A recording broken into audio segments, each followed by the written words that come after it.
Hey everyone, so I wanted to talk a little bit about mobility today. Sulley's been on me all day today because there was some pretty heated debates going on about a particular dog and handler doing mobility that really wasn't a dog that should have been doing mobility. So I just kind of wanted to go over some specs with you about that kind of thing and show you my light mobility service dog who is on the lighter side for being a mobility dog, and to go over what and how we do and what we use to make sure that, thanks buddy, that we stay as safe and ethical as a team as possible.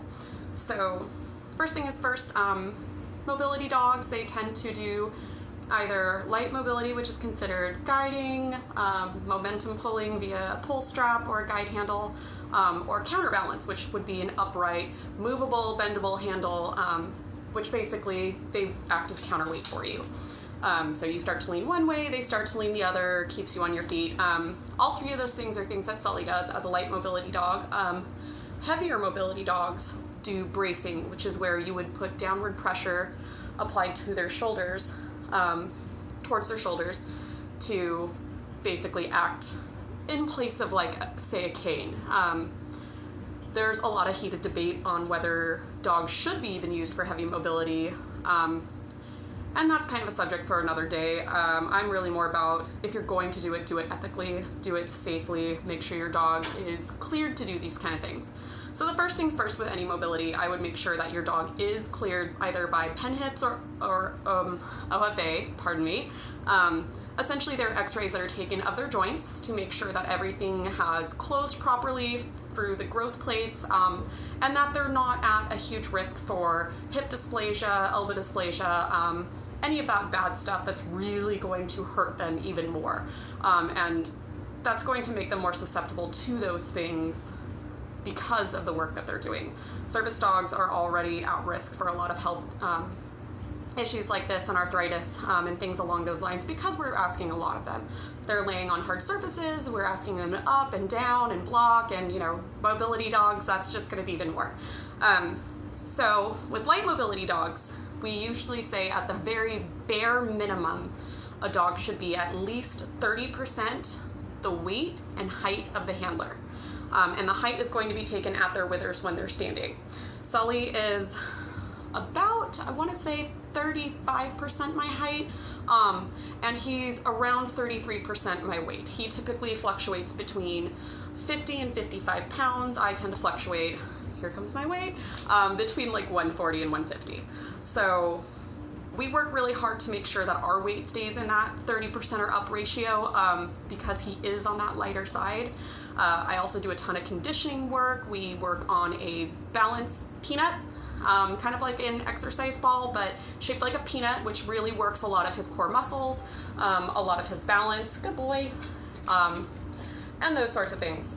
We do weight pull, I shouldn't say weight pull, not traditional weight pull, but we'll play games like letting him run around but with his packs on, and those are usually stuffed with either a water bottle on each side, or I'll use his kibble as a weight, and that's another thing that we've built up to. So it wasn't something that I just stuck weight on him and he just went for it. You want to build up slowly with that kind of thing for your dog as well. So he's kept really conditioned and of course vetted and made sure, through the vets and his OFAs and all of that. Heavy mobility, they really need to be at least 40%, preferably 50% the handler's height and weight. These dogs, you don't want to use any form of a rigid handle that is any higher than roughly 6 inches. Anything higher than that, you're going to create torque on your dog, and it's really dangerous. That's something that's going to heavily mess up their spine. This is something that can also happen doing counterbalance and things of that nature. So really it's important to know what you're doing, make sure that your dog is trained and that you're trained as well to do these things correctly and not put unneeded pressure on your dog and potentially cause a lot of damage. So let me gear Sulley up and kind of show you how he does counterbalance for me, and momentum pull and all of that, safely, since he is a bit smaller than most typical mobility dogs. And I definitely recommend go bigger if you can. I originally did not plan on using Sulley for mobility at all, and my illness just happened to progress in a mobility sense and caused me to really benefit from having a mobility dog. And he was on that's, still in the ratio, and that's when we did a lot of research and a lot of talking and came to the decision that it was okay to use him, as long as we're, again, like, maintaining everything. We both get weigh-ins like 1 to 2 weeks. So let's gear up if Sulley will wake up. You want to get up? Good boy. Get up, please. So. Good boy. Thank you. Can you turn? Thank you. So this harness is from Snowflake Craft. It's one of her testing harnesses. You will notice his handle is pretty tall. It maxes out at her 8-inch mark. So it is a taller handle. It is something that to also keep in mind doing mobility work. The taller the handle, the more likely it is to create torque or other issues. So I'm going to go ahead and stand up and show you kind of how we do mobility with this counterbalance handle. And as you can see, it is squishy. This is not rigid. The biothane is made to stand up, but it does squish down. I cannot brace on this handle. So I do instead what I consider kind of a reverse bracing. Hi, baby. Yep. Forward. Good. So for me, I pull upwards on his handle instead to just kind of assist myself and brace a little bit that way. Turn in. Good boy. So if you notice, his harness sits right here. Can we square up a little bit? There we go. Good boy. It sits right at that shoulder mark as well. This is one of the strongest points on a dog. You want your harness to sit right at the shoulders. You don't want it angled back unless you're doing just momentum pull or guide work. If you're doing counterbalance, you really want it upright, just as you would for a bracing harness. If this were a bracing harness, which hopefully it would be lower and probably about there, you want it right above those shoulders because you want to push down right on that strongest point of the dog for both their stability and yours. If you were pushing down here, you can see how his spine kind of caves in and tweaks. You're going to mess the dog up if you're putting pressure along this area of the dog. Please, please, please don't do that. Always, always right at the shoulders.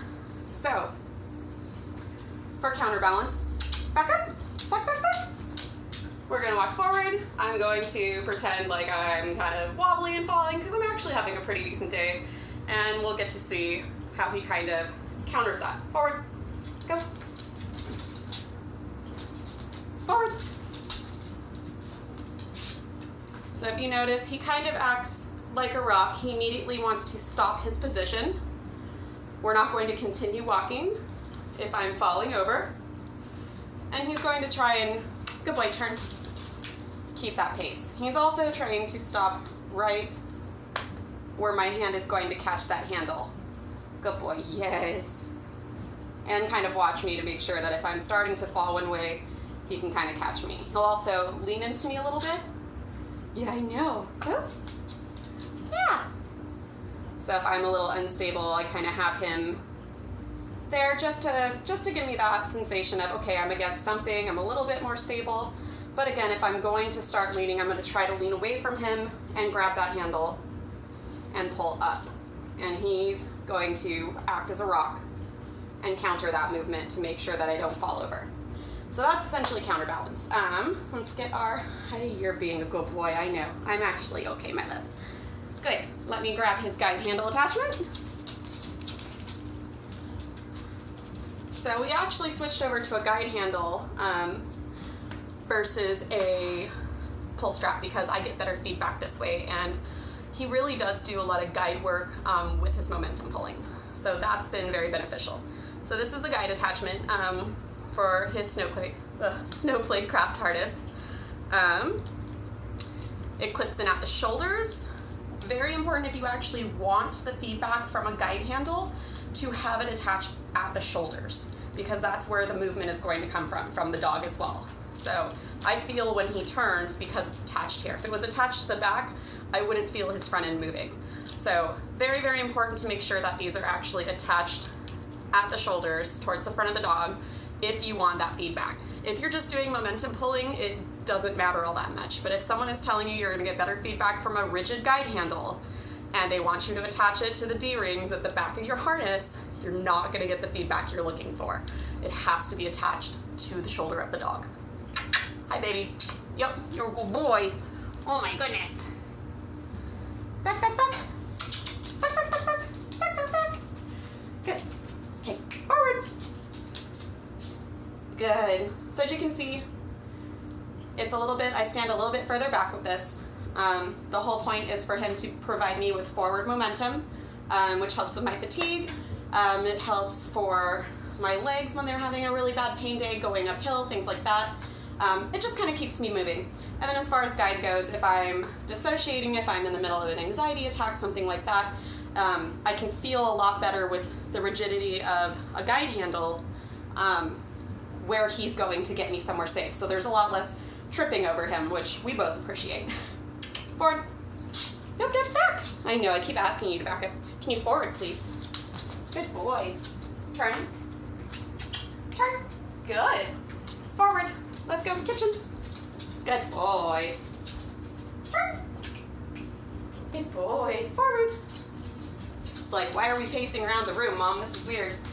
Okay, take turn. Turn in. There you go. Good boy. Can you come forward? Good boy. Oh, there you go. Okay. Yeah, legs. Okay. Thank you. So that's kind of what I have on mobility. Hi, Sulley. You keep hiding my face. You're very rude. So yeah, so for me, when I'm unstable, I pull up. Same thing with working on stairs. I'll ask him to go up a step or two. I pull up to help boost myself up. I kind of refer to it in a lot of my stuff as reverse bracing, because it does kind of give me that sensation of bracing on something, but in a slightly different way. Again, always, do your research, do your homework, make sure your dog is fit and healthy and the proper size to do this sort of thing. Sullivan, you're killing me. I think he wants to say bye and he wants to get back to snoozing on the couch and watching Netflix. So we're gonna do that. If you have any questions, feel free to ask me. I'm always more than happy to answer questions about service dogs and ethics and making sure that everybody is working their dog happily, healthy, and safely. So until next time, that is it. Bye.